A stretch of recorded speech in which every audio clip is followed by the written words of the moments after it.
I just got back from South Africa. It's a beautiful country, but there are places there with terrible poverty that need help. And Africa is just the tip of the iceberg. The Middle East needs your help. Japan needs your help. Alabama needs your help. Tennessee needs your help. Louisiana needs your help. Philadelphia needs your help. The world needs a lot, and we need it from you. We really do. We need it from you young people. I mean, I'm not speaking for the rest of us up here, but I know I'm getting a little grayer.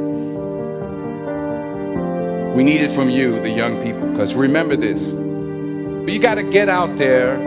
You got to give it everything you got, whether it's your time, your talent, your prayers, or your treasures. What are you going to do with what you have? I'm not talking about how much you have. Some of you are business majors. Some of you are theologians, nurses, sociologists. Some of you have money.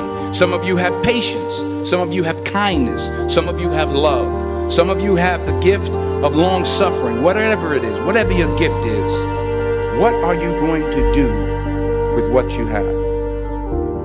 All right, now here's my last point about failure. Sometimes it's the best way to figure out where you're going. Your life will never be a straight path. I began at Fordham University as a pre-med student. I took a course called cardiac morphogenesis. I couldn't read it, I couldn't say it, I sure couldn't pass it. So then I decided to go into pre-law, then journalism. And with no academic focus, my grades took off in their own direction. I was a 1.8 GPA, and the university very politely suggested that it might be better to take some time off. I was 20 years old. I was at my lowest point. And then one day, and I remember the exact day, March 27th, 1975, I was helping my mother in her beauty shop. My mother owned a beauty shop up in Mount Vernon.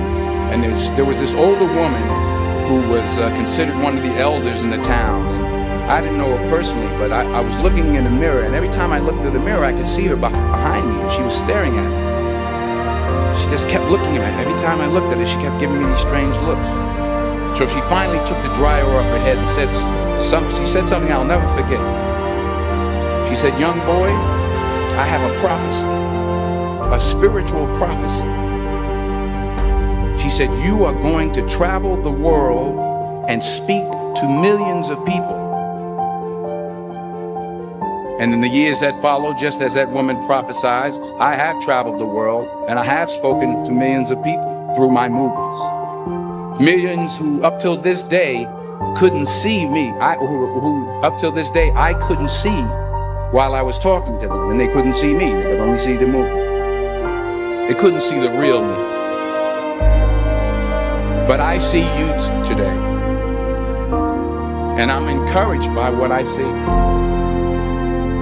And I'm strengthened by what I see.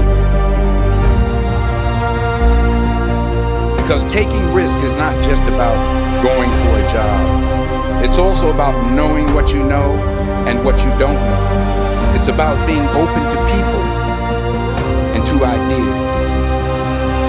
The chances you take, the people you meet, the people you love, the faith that you have, that's what's going to define you. Never be discouraged. Never hold back. Give everything you got. And when you fall throughout life, remember this.